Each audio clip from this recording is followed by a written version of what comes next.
반갑습니다. 순장 여러분, 순성경 공부 보충을 영상을 통해서 또 해보도록 하겠습니다. 명절 기간에 녹화할 시간이 없어서 이렇게 오늘 이제 뒤늦게 좀 녹화를 했는데, 주말 중에 시간 내서 한번 보시고 주일날은 다시 모여서 4과를 공부를 하도록 하겠습니다. 오늘 3과 들어가기 전에 2과의 마지막 부분에서 세상적인 그리스도인에 대한 건 우리가 공부를 같이 했었죠. 세상적인 그리스도인은 보셨고, 그 다음에 이제 해결책으로 영혼의 호흡이라는 단락이 있습니다. 그 부분을 그냥 넘어갔는데, 조금 이제 보게 되면 영혼의 호흡이라 그래서 우리가 숨을 쉴 때 산소는 들이마시고 이산화탄소를 내뿜잖아요. 그래서 좋은 건 받아들이고 나쁜 건 내뱉는 이제 뭐 호흡으로 이렇게 표현을 한 것 같아요. 그래서 우리의 신앙생활이 그리스도 중심으로 참된 신앙생활로 살아가려면 우리가 영적인 호흡을 잘해야 되는데, 받아들일 것, 또 내뿜어야 될 것, 그러니까 버려야 될 것, 우리가 붙잡아야 될 것에 대한 이야기를 이제 마지막 4단락에서 하는 거예요. 그래서 이제 첫 번째로는 내뿜는 거, 회개에 대한 이야기를 하는데, 우리의 죄를 고백하는 회개에 대한 이야기를 합니다. 회개는 이제 회심이라고 표현되는데, 이 회심이라는 건 그 단계가 있습니다. 여기서 이제 표현하는 게 그런 건데, 거듭난 사람이 그 영적인 감각이 회복이 되면 내 안에 있는 죄가 발견되죠. 그전에는 내 영혼이 죽은 상태이기 때문에 죄의 문제에 대해서는 민감하지 않단 말이에요. 그런데 내가 죄를 발견하게 되면, 그러면 그 죄를 발견함으로 인해서 또 영혼이 깨어날 때 하나님을 의식하게 되는데, 하나님 앞에 내가 죄가 있는 것을 발견하게 될 때 슬픔을 느끼게 되고 애통함을 갖게 되고, 그리고 그 죄를 뉘우치는데, 그 뉘우치는 것은 두 가지로 나타납니다. 소극적으로는 마음속에서 내가 지은 죄를 깨닫고 하나님께 돌아가야지 하는 마음의 돌이킴이 일어나게 되고, 그리고 마음의 변화로 인해서 생겨나는 내 삶의 적극적인 변화로, 이렇게 두 가지로 소극적이고 적극적인 이제 돌이킴의 단계가 나타나게 된다는 거죠. 여기서 말하는 진정한 회개라는 것은 단순한 뉘우침이 아닙니다. 여기 이제 그런 설명이 나와 있는데, 진정한 회심이라는 것은 뭐냐면 거듭남으로 인해서 그 거듭남의 기초에서 변하는 거예요. 그냥 그날 어떤 뭐 기분의 상황에 따라서 분위기에 막 다 우니까 울고, 막 어릴 때 유초등부나 중고등부 이제 성경 뭐 수련회나 이런 데 가다 보면 예배 시간에 다 딴짓하고 졸던 애들이 갑자기 회개기도 하라 그러면 온갖 막 머릿속에 옛날에 잘못했던 거 떠올리면서 막 울면서 회개하고 펑펑 울고 막 그런단 말이죠. 분위기에 젖는 그런 이제 어떤 감성적인 회개도 있는데, 그 회개가 아니라 이 진정한 회개의 핵심은 단순한 그냥 뉘우침이 아니라 성령께서 내 안에서 오셔서 일어나는 지적인 변화, 그리고 감정적인 변화, 그리고 그렇게 살지 말아야지 하는 의지적인 변화로 나아가서, 그래서 이 회개라는 것이 나중에는 믿음의 삶으로 변화되게 되는 거죠. 내 안에 있는 죄를 버리는 것에서부터 죄를 방어하고 이제 죄를 죽이는 단계까지 가는 게 신자에게 일어나는 마음의 회개의 순서고 변화라는 겁니다. 그러니까 가볍게 그냥 이번 주 일주일 나누면서 이번 주에도 잘 못 살았어요, 그냥 가볍게 나누는 정도의 이야기를 하는 것이 회개가 아니고, 이제 뭐 잘 해야죠, 뭐 이 정도의 이야기가 아니라, 신자의 회개는 영적인 사건에서 시작이 돼서 영혼에서 내 삶까지 영향을 끼치는 그런 이제 사건이라는 겁니다. 그리고 이제 그 두 번째 단계가 뭐냐면 삶의 중심을 그리스도께 드리는 것이고, 28페이지에, 그리고 3단계는 그리고 이제 예수 그리스도께서 나를 다스려 주시는 것까지 이제 이렇게 가게 되는데, 이것은 이제 하나로 이제 묶어서 볼 필요가 있습니다. 내 삶을 드리는 거, 주님께 내 삶을 드리는 단계로 간다는 것. 내가 영혼이 깨어나면 내 안에 잘못됐던 것을 깨닫고 여기서부터 벗어나려고 하는 생각이 들고, 그리고 강력하게 회개하면서 이제 내 과거의 내 옛사람으로부터, 죄로부터 내가 분리되는 일이 일어나게 되죠. 그리고 나면 내가 그냥 분리되는 것으로 끝나는 게 아니라 죄에서 벗어나서, 악에서 벗어나면 내가 가고자 하는 방향이 생겼다는 거잖아요. 그 방향이 어디냐? 그리스도께로 가는 거예요. 하나님께로 나아가는 내 방향에 전환이 일어나게 됩니다. 그러니까 이것은 단계적이고 또 어떻게 보면 동시에 순차적으로 일어나게 되는 사건이라는 거예요. 내 삶을 드린다는 것에는 이유가 있어야 돼요. 내 삶을 왜 드리냐? 그냥 내가 예수님이 좋아져서 내가 죄에서 벗어났기 때문에 예수님께 이제 이렇게 내 삶을 드리고 싶어서 드린다는 게 아니라, 내 삶을 주님께 드린다는 건 내 건데 드린다는 개념이 아니에요. 내 것이 아니기 때문에 드리는 거예요. 그러니까 불법으로 점거하던 내가, 죄에 오염된 내가 드디어 정신을 차리고, 내게 아니군요. 주권을 돌려 드리는 사건이 내 삶을 드리는 겁니다.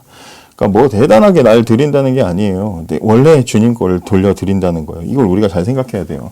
로마서 12장 1절에서 2절에 보면 산 제물로 우리를 드린다는 표현이 있잖아요. 제물로 바친다는 건, 제물이 됐다는 건 죽었다는 거잖아요. 더 이상 이제 그걸 가지고 걔는 의지가 없는 거예요. 심청이가 아버지를 위해서 물에 뛰어드는 거죠. 제물로 바쳐졌죠. 왜 제물로 바쳐집니까?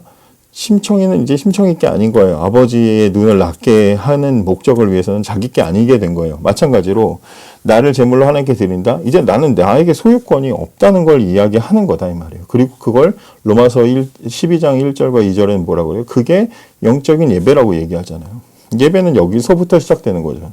하나님이 나의 주권이시고 내가 주인이 아니라는 것을 인정하고, 하나님 겁니다 하고 내가 불법 점거했던 내 자신으로부터 하나님께 돌려드리는 자세로부터, 거기서부터 예배가 시작이 되는 거라는 겁니다.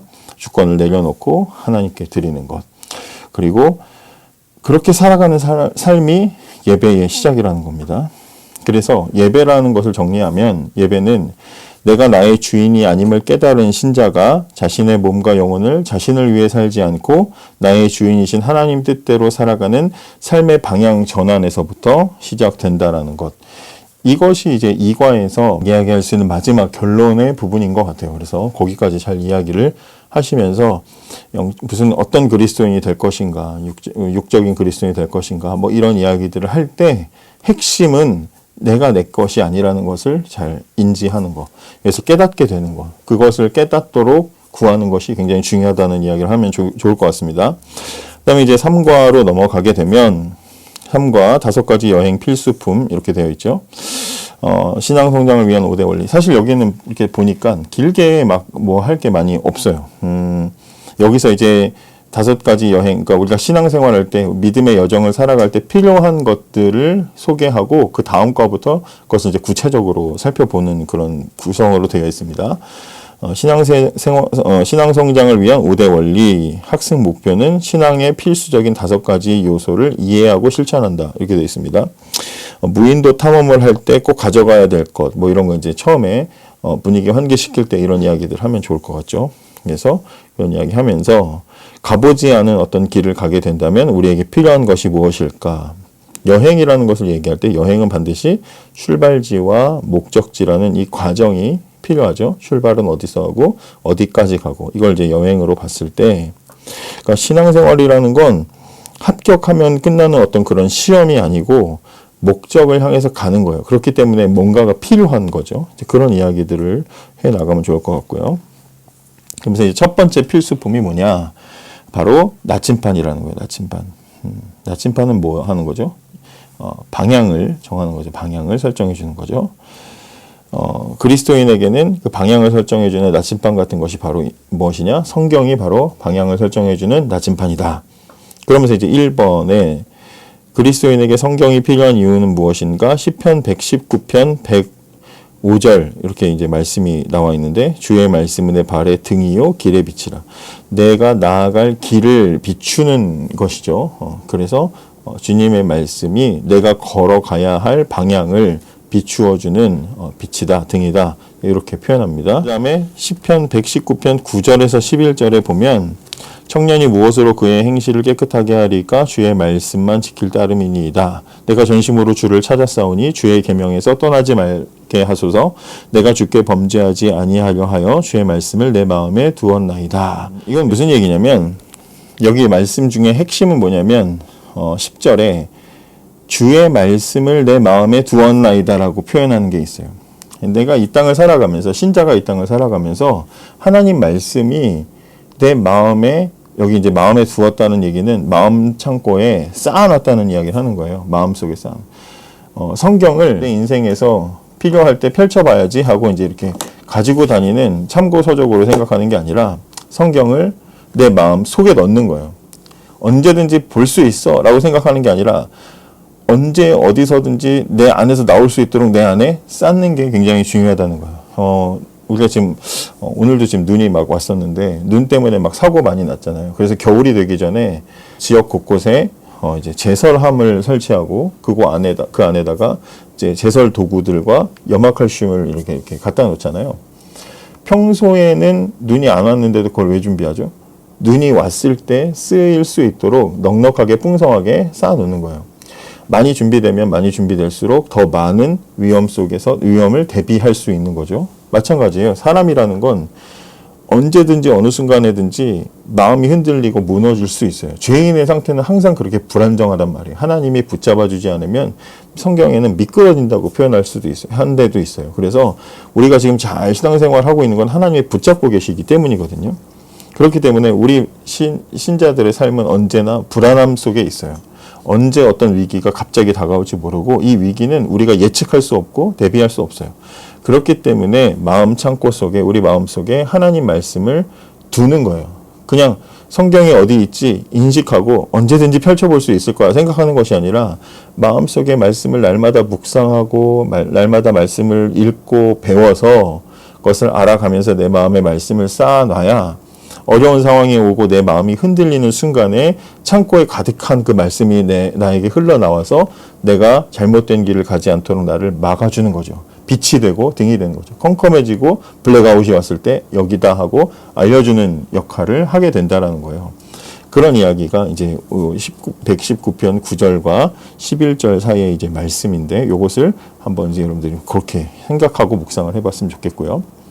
그 다음에 예수님께서는 사람이 떡으로만 살 것이 아니요 이렇게 말씀하시면서 무엇으로 살아야 된다고 말씀하셨는가? 음식을 먹으면 몸에 그 음식의 영양분이 골고루 공급이 돼서 몸에 필요한 부분에 이제 그 영양분이 쌓이고 그래서 그걸로 우리가 살아가는 것처럼 우리의 영혼에도 그런 영양분을 공급해 줘야 되는데 영혼을 먹이는 영양분은 하나님의 말씀이에요. 그래서 떡으로만 살 것이 아니요 하나님 말씀으로 살아야 된다라고 예수님이 말씀을 하시는 것은 우리의 영혼도 먹어야 살찌고 자라고 튼튼해질 수 있기 때문에 하나님 말씀 앞에 이제 말씀을 마음에 쌓는 것과 이제 마음에 두는 것과 비슷한 개념으로 보시면 됩니다. 그래야 내 영혼도 고갈되지 않고 지치지 않고 힘들지 않은 거예요.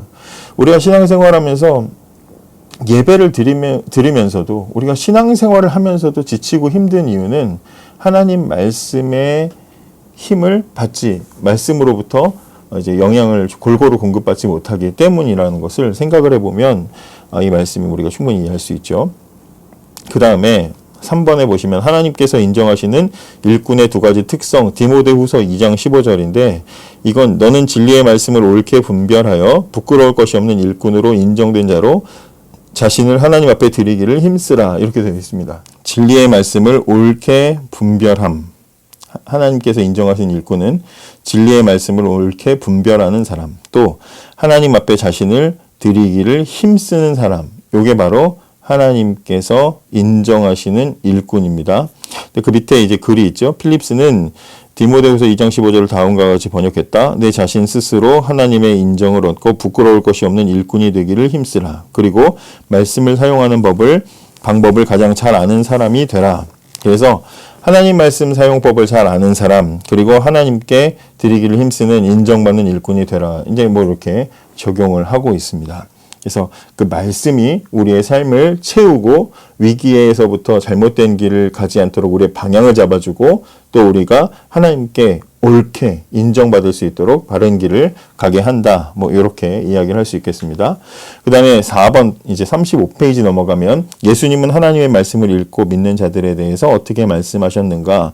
요한복음 8장 31절에 보면 뭐 여러 가지 말씀인데 내 말대로 살면 너희는 참으로 내 제자다. 그러니까 말씀을 읽고 믿는 자들 너희가 내 제자다. 하나님의 제자는 그런 사람이죠. 예수님의 제자는 그런 사람이죠. 말씀을 듣고 말씀을 읽고 묵상하고 따르고 좋아하고 이게 제자들의 특징이라는 거죠. 여기서 말하고자 하는 것은 예수님의 제자가 되기 위해서 이게 조건이 아니라 제자의 특징으로서 설명을 하는 거예요. 말씀을 읽고 믿으면 제자가 되게 해주마. 이게 아니라 내 제자라면 당연히 이렇게 살지 않냐? 이제 이렇게 이해를 하는 게 필요합니다. 그렇죠.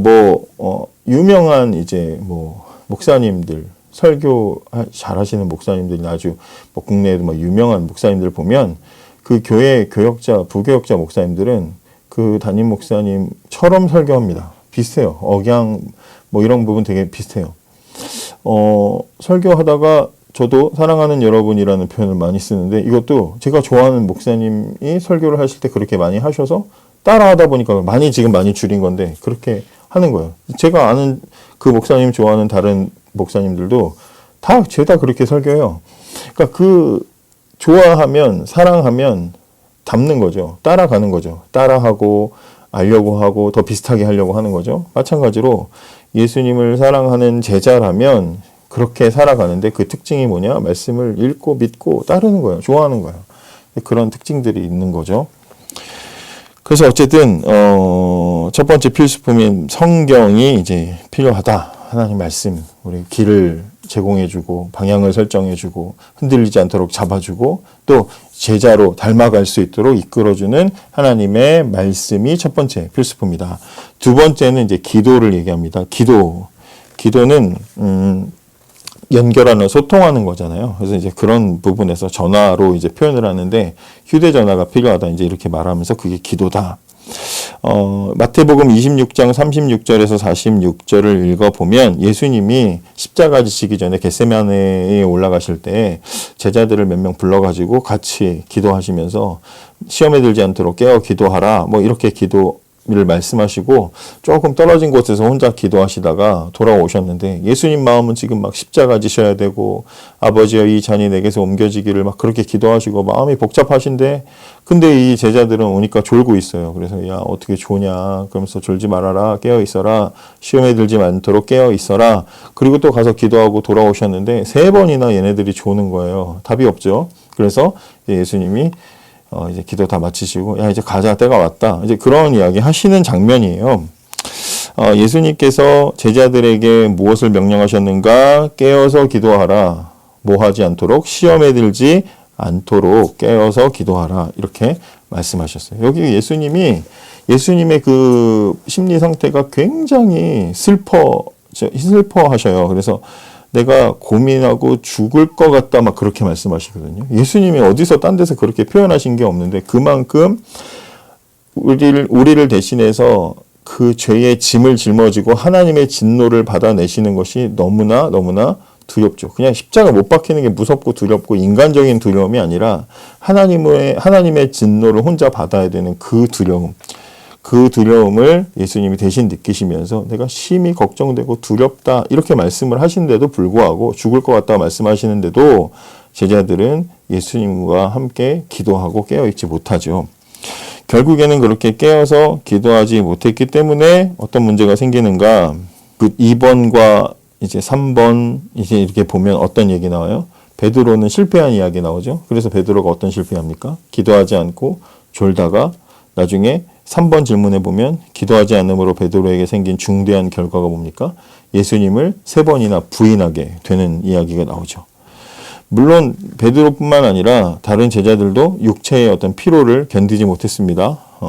기도의 자리에 가는 것 자체가 깨어서 기도하는 것 자체가 쉬운 일이 아니죠.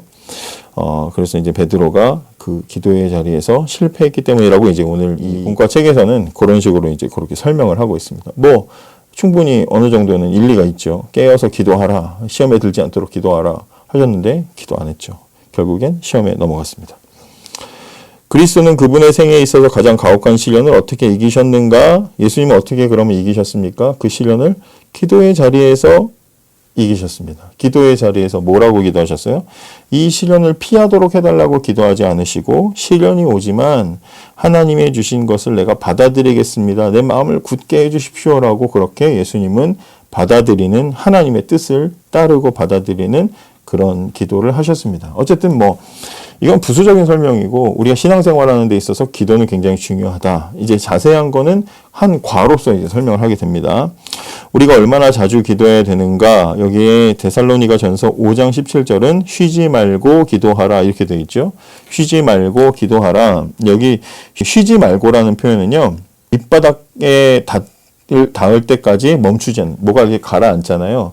쭉 가라앉는데 이 바닥이 깊은 거예요. 깊은 심연의 바다예요. 그래서 끝이 없이 내려가는 거예요. 그런데 그 끝이 없이 내려갈 때까지 멈추지 않는다는 표현이 쉬지 말고라는 표현이에요. 그러니까 중단하지 않고 어떤 상황이 오든지 계속해서라는 뜻을 가지고 있습니다.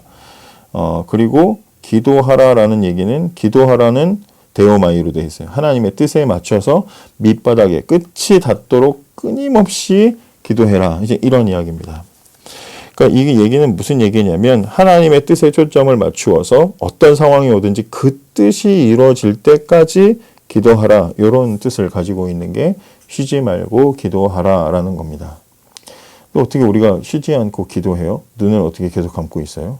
여기서 말하는 건 눈을 꼭 감고 맨날 꼭 감고 다니다가 사고 나고 부딪히고 그런 이야기는 아니죠. 쉬지 말고 기도하라는 얘기는 결국에는 이 기도의 개념이 우리의 삶 전체에 다 있는 거예요. 눈을 뜨든지 감든지 우리의 삶은 늘 기도의 삶을 사는 거예요. 어떤 하나님의 뜻이 이루어지기를 바라는 그런 바람을 가지고 우리의 삶을 살아가는 거죠. 그런 이제 삶의 초점에 대한 이야기라고 보시면 될 것 같습니다. 그 다음에 세 번째 필수품, 그리스도인과의 교제. 그죠? 신앙생활은 혼자 하는 게 아니죠. 우리가 지금 순 모임하고 나누고 하는 것도 결국에는 이 교제를 이야기하려고 하는 거잖아요. 그러니까 이제 교제를 하는데 여기에서 이제 보시면 38페이지 하나님의 자녀로서 우리가 중요하게 생각해야 될 것이 무엇인가? 히브리서 10장 23절에서 25절 보시면 중간에 그런 말이 있습니다. 모이기를 패하는 어떤 사람들의 습관과 같이 하지 말고 오직 권하여 그날이 가까움을 볼수록 더욱 열심히 모이자. 또 24절에는 서로 돌아보아 사랑과 선행을 격려하자. 이런 말이 있습니다.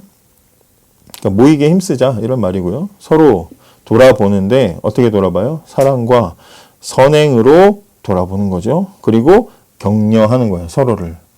너는 왜 그따위로 사니? 일주일 보는데 막 상처 주는 말하고 그러지 말고 사랑하고 또 선행으로 섬기면서 그렇게 우리가 함께 모이기에 힘써야 된다. 세상은 계속해서 25절에 말하는 것처럼 계속해서 갈수록 모이기를 싫어하고 함께하기를 싫어하는 세태 속에 있죠. 지금도 우리가 뭔가를 할 때 보면 비대면 굉장히 많이 이제 강조하잖아요. 많이 나타나잖아요.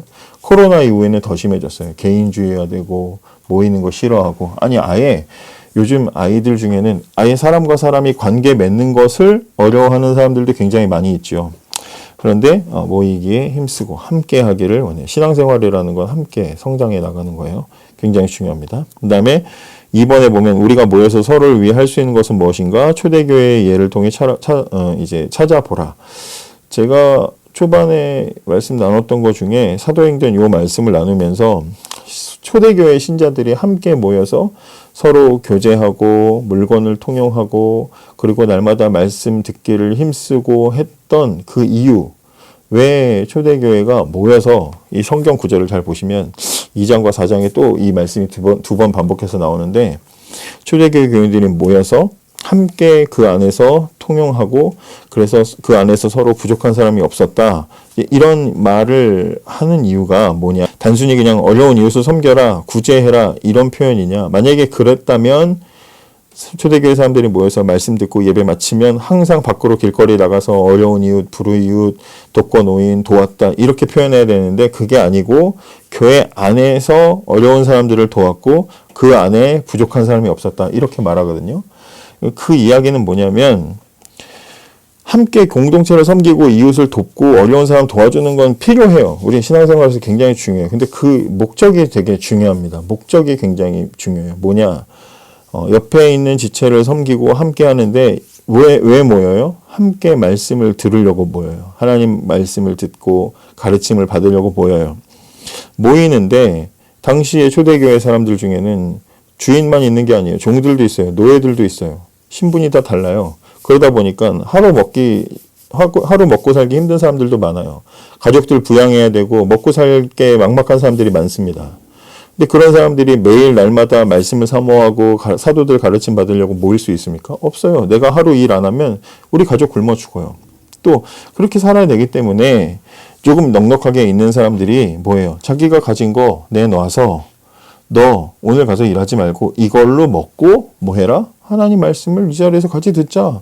같이 하나님 말씀 듣고 함께 예배하고 신앙생활하자. 이렇게 권면하기 위해서 나누는 거예요. 나눔의 목적이 거기 있는 거죠. 함께 성장하려고, 함께 지어져 가려고, 함께 자라가려고. 이게 목적이라는 거죠. 교제는 그게 목적이어야 돼요. 함께 우리가 모여서 교제하고 나누고 즐거운 시간 보낼 때 그 목적은 무엇보다도 함께 신앙이 자라가는 것이 목적이어야 되는 거예요. 그게 제일 중요합니다. 그러면서 이제 밑에 뭐 그런 이야기도 있죠. 브루스는 초대교회의 친밀감을 비교하면서 오늘날 많은 교회는 각 계층의 사람들이 좁은 공간에 함께 모여 앉았다가 서로 알고 싶어 하거나 관심도 없이 흩어져 버린다. 그렇죠. 그런 모습들이 많죠. 누가 내 옆에 있는 지체가 어떻게 사는지, 어떤 삶을 살아가고 있고, 어떤 생각을 하고, 어떤 어려움이 있는지 알려고 하지 않죠.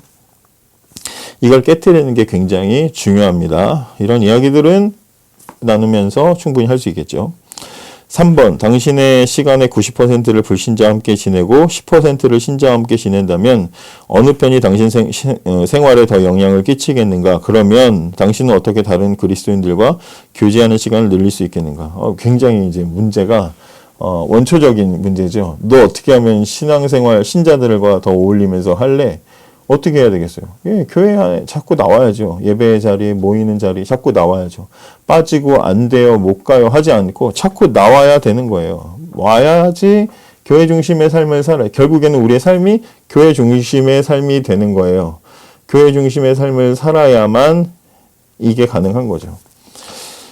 그런 이제 생각들을 가지고 나누면 될 것 같고요. 그래서 그냥 노는 게 아니고 목적이 있어야 된다. 신앙생활은 목적이 있어야 되고 교제는 목적이 있어야 된다. 네 번째 필수품은 전도입니다. 전도. 요거는 그냥 단순하게 뭐 간단하게만 이야기하면 돼요. 전도 열심히 해서 함께 같이 이제 복음을 전하고 새로운 이제 사람들을 또 함께 신앙생활할 수 있도록 이끌어 주는 거. 전도는 이제 굉장히 중요하죠. 그래서 우리가 탄탄하게 잘 갖춰지면 새로운 사람들을 또 우리가 들어올 수 있도록 또 함께 같이 영입을 해야 돼요.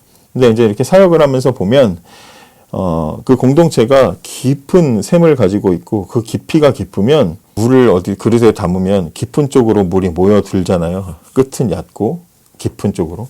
그런 것처럼 우리의 모임의 샘이 깊어지면, 영적인 샘이 깊어지면 자연스럽게 흘러 들어오고 자리를 잡게 됩니다. 근데 우리가 얕아.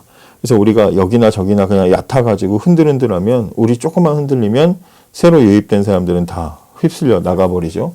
그렇기 때문에 우리는 우리의 신앙적인 영적인 샘의 깊이를 깊게 하는 것도 굉장히 중요해요. 교제하는 것도 중요하지만 하나님 말씀을 깊이 알아가는 것도 중요합니다. 그리고 알아가면서 교제도 잘 나눠야 돼요. 그래야 서로가 함께 같이 잘 흔들리지 않고 신앙생활을 유지할 수 있죠. 3번에 보시면 40페이지 로마서 1장 14, 16절에 바울은 나는 이러면서 복음에 증인된 자의 태도를 설명하고 있는데 뭐 이것도 이렇게 보면 찾아보시면 되고 여기 보면 이 세 가지 뜻을 하나하나 묵상해 보자. 나는 빚진 자다. 나는 빚진 자다. 신자는 빚진 자입니다. 빚이 있어요. 어떤 빚이요? 예수님에게 생명의 빚을 가지고 있죠. 예수님이 나를 대신해서 생명을 주셨기 때문에 예수의 생명이라는 빚을 가지고 있어요. 왜요? 이건 난 자격이 없었거든요. 근데 예수님 덕분에 살았어요. 그래서 생명의 빚을 가지고 있기 때문에 여기 이제 3번 문제 1 괄호 1에 보면 문화인이든 야만인이든 지혜로운 사람이든 차별 없이 모든 사람을 나도 사랑해야 돼요. 왜? 나도 자격이 없는데 예수님이 나에게 생명으로 주셨으니 큰 빚을 내가 가지고 있잖아요. 그러니까 나는 나보다 못하다고 무시하고 나보다 좀 잘났다고 뒤에서 욕하고 그럴 게 아니라 우리는 생명의 빚을 가진 사람이니까 누구든지 사랑해주고 섬겨줘야 돼요. 두 번째, 나는 갈망한다. 어떤 갈망이 있습니까? 모두를 살릴 복음이 우리에게 있으니 이 복음이 최대한 많은 사람들에게 전해지기를 갈망하는 마음을 가지고 늘 살아야 되죠. 이게 진짜라고 알면 알수록 우리는 말하려고 할 거예요. 그렇잖아요. 우리 주변에 보면 이제 가족들 어른들하고 이렇게 하다 보면 어른들이 가끔 막 기적의 무슨 장수 비결 매일 소주를 입에 이렇게 해서 각을 해가지고 옛날에 누가 그런 거 막 글 올렸었던 적이 있었는데 이렇게 사람들하고 특히 이제 어른들 보면은 꼭 그런 거 이렇게 많이 공유하잖아요. 그분들 나름대로는 그게 진짜 비법이라고 생각하시기 때문에 나누고 싶은 거예요. 그 마음은 충분히 이해가 되잖아요. 너무 자주 올려서 그게 싫지만 나누고 싶은 거예요. 그러니까 알리고자 하는 마음이 있는 거죠. 복음은 그거에 비하면 너무나 가치롭잖아요. 근데 그 복음은 모든 사람을 살릴 수 있으니까 그 복음이 최대한 많은 사람들에게 전해지기를 갈망하는 건 당연한 거예요. 그 다음에 나는 부끄러워하지 않는다. 어떤 부끄러움? 성경에 보면 로마서에 보면 전에 이제 우리 담임 목사님 이 로마서 설교하실 때도 그런 이야기를 했지만 그 당시 바울이 살던 시대는 십자가를 부끄러워하던 시대였어요. 십자가에서 누가 죽었다? 그럼 그 사람과 엮이고 싶지 않은 정도로 십자가를 부끄럽게 여기는 시대였어요. 그럼에도 불구하고 십자가 사형이 부끄럽지만 그것에 나를 대신해서 예수께서 죽으셨기 때문에 그 십자가는 나에게는 자랑거리가 되는 거예요. 그래서 십자가를 부끄럽게 여기는 것이 아니라 나는 자랑스럽게 여긴다. 바울이 그렇게 선포하는 거죠. 그런 말씀이 담겨 있는 거고요. 베드로는 우리에게 항상 무엇을 예비하라고 했는가? 여기 보면 대답할 것을 항상 준비하라. 그죠? 말씀이 내 마음에 있어야 내가 말할 수 있죠. 하나님 말씀에 대해서 우리가 공부하고 알아야 전할 수 있는 거예요. 맨날 잠깐 기다려봐 목사님께 물어보게 하겠어요? 잠깐 기다려봐 인터넷 검색하면 나옵니까? 잘못된 것을 가르치면 큰일 나죠. 그러니까 우리가 교사를 하든지 아니면 내가 어쨌든 누구에겐가는 가르치는 입장이 되는데 그럴 때 우리는 언제든지 대답할 수 있는 준비가 돼야 돼요. 그러려면 미리 공부해야 되겠죠. 그죠? 공부해야 됩니다. 사도행전 1장 8절에 예수님이 하신 약속은 무엇인가? 사도행전 1장 8절은 굉장히 중요한 말씀이니까 암송해 두시면 좋습니다. 오직 성령이 너에게 임하시면 너희가 권능을 받고 예루살렘과 온 유대와 사마리아와 땅끝까지 이르러 내 증인이 되리라 라는 거예요. 성령이 오시면 너희는 내 증인이 되리라. 이걸 누구한테 하셨냐면 예수님이 제자들한테 하셨습니다. 예수님 제자들한테 언제 하셨냐? 십자가에서 죽으셨다가 부활하시고 나서 40일 동안 그 제자들과 함께 지내시면서 마지막에 하늘로 올라가시기 직전에 하셨어요. 예수님의 제자들이 예수님 십자가 지시는 동안 뭐 했습니까? 예수님을 위해서 변호를 했습니까? 대신 투쟁을 했습니까? 1인 시위를 했습니까? 아무것도 안 했어요. 부인하고 도망가고 다 달아났어요. 그죠? 그런데 그 예수님의 그 제자들, 믿을 수가 없죠. 증인은 믿음직한 사람한테 맡기는 게 증인이잖아요. 여러분들이 억울한 일을 당했다고 생각해 보세요. 억울한 일 당하면 이제 재판을 받아야 되는데 여러분들이 결백을 증명하기 위해서 누구를 부르겠어요? 여러분들이 알고 있는 사회적으로 가장 증명을 해주기에 내놓을 만한 나를 대신 나를 변호해 주기에 내놓을 만한 사람을 증인으로 세우지 않겠습니까? 근데 예수님이 자기 증인으로 삼는 사람들은 별로였단 말이에요. 별로. 그런데 예수님이 뭐라 그래요? 성령이 오시면 너희에게 권능이 있고 그 권능을 통해서 너희들은 내 증인이 되리라. 그렇게 약속을 하셨어요. 복음 전하는 건 영적으로 내 안에서 성령을 통해 함께 하는 일이에요. 그렇기 때문에 우리가 먼저 복음을 전하기 전에 우리가 이런 갈망이 생긴다면 우리는 성령께서 내 안에서 일해 주시도록 그렇게 기도해야 되겠죠. 그렇게 해서 전도 대상자를 정해봐라 하는 것이 이제 요 마지막 마무리가 되겠습니다. 그리고 이제 5번째 필수품은 뭐냐? 순종입니다. 순종. 하나님 말씀 우리가 들으면 하나님 말씀에 순종해야 되는 거죠. 이것도 그냥 쭉 읽어보면 됩니다. 성공의 비결에 대한 책을 읽었는데 잘 안 됐어. 그럼 왜 그럴까? 의지가 없는 거죠. 예, 성공책 100날 읽으면 뭐합니까? 그죠? 성공책 100날 읽어도 그걸 배울 의지가 없고 지킬 의지가 없으면 안 되는 겁니다. 다이어트 영상 100날 봐도 누워가지고 팝콘 먹으면서 보면 안 되는 거예요. 하면서 해야 돼요. 의지가 있어야 돼요. 그리스도의 계명을 지킨 결과는 무엇인가? 여기 이제 요한복음 14장과 15장 이제 예수님 말씀이 여기 이제 기록이 되어 있죠. 쭉 읽어보면 이렇게 정리할 수 있습니다. 그리스도의 계명을 지킨 결과 첫째, 하나님께 사랑을 받는다. 둘째, 예수님께서 자신을 우리에게 나타내 보여주신다. 또 셋째, 기쁨을 충만하게 한다. 이게 이제 말씀이거든요. 그리스도의 계명을 지킨 결과 하나님께 사랑받고 예수님께서 자신을 나타내 주시고 기쁨이 충만해진다. 이 얘기는 뭐예요? 하나님 말씀을 가까이 하고 지키고 하나님 말씀대로 살려고 애쓰면 하나님이 나를 사랑해 주시죠. 사랑해 주실 거 아니에요. 사랑이 당연하잖아요. 그죠? 나 같아도 사랑해 주겠어요. 사랑해 주고 또 그렇게 하나님 말씀 가까이 하다 보면 어떻게 돼요? 하나님 말씀을 가까이 하다 보면 또 하나님 사랑을 받으면 어떻게 돼요? 예수님과 가까워지는 건 당연한 거잖아요. 예수님 자신을 나타낸다. 이건 가까워진다는 거잖아요. 예수님과 친밀해지고 가까워져요. 그러면 당연히 우리의 삶에 기쁨과 즐거움이 가득하겠죠. 아니 세상에 우리를 창조하시고 우리를 사랑하시는 그 하나님과 예수님과 친밀해지는 것보다 더 기쁜 기쁨이 어디 있습니까? 그래서 기쁨과 즐거움이 가득하다. 이제 이야기를 하는 겁니다. 요한복음 6장 46절에 49절에 나오는 예수님의 비유를 볼 때 비유에 비추어 볼 때 그리스도께 순종하는 것은 왜 중요한가? 질문 같은 질문을 해야 되는데 그렇죠?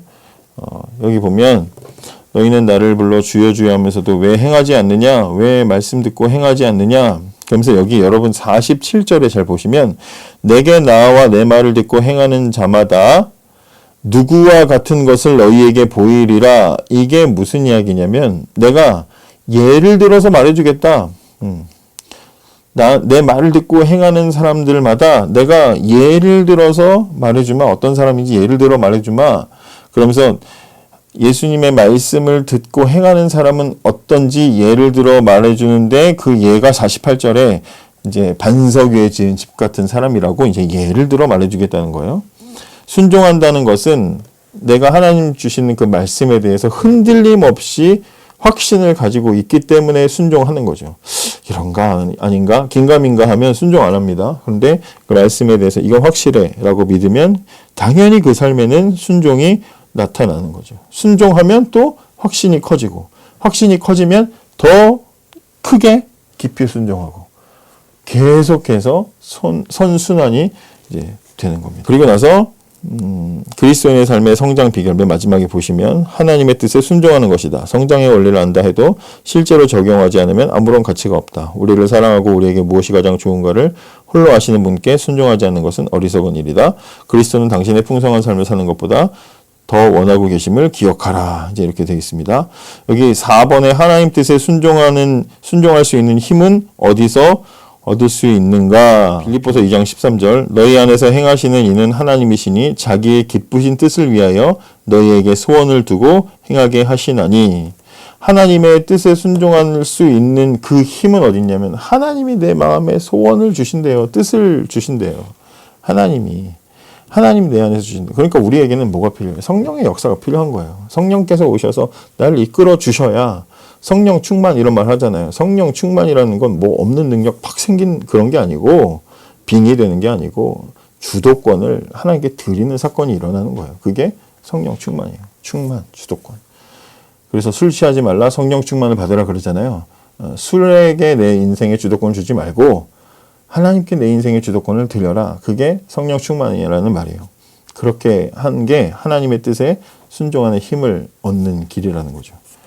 그런 이야기들을 하시면 될 것 같습니다. 그래서 이렇게 마무리를 잘 하시면 되고 이제 주일날은 사과를 공부를 하도록 하겠습니다. 네, 여기까지입니다. 주일날 봅시다.